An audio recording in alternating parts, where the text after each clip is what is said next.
sahibkar kimi fəaliyyətə başlayarkən hansı hüquqi formaları seçə bilərəm? Sahibkarlar fəaliyyətə başlamazdan əvvəl öz bizneslərinin hüquqi formasını seçməlidirlər.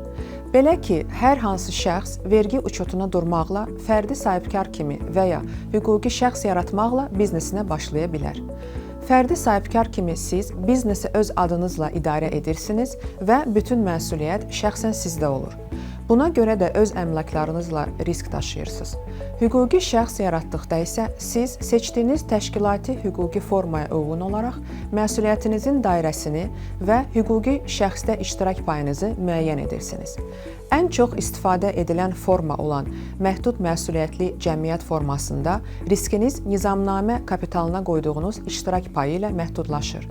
Bununla yanaşı, hüquqi şəxsin digər təşkilati hüquqi formalarından da istifadə edilə bilər.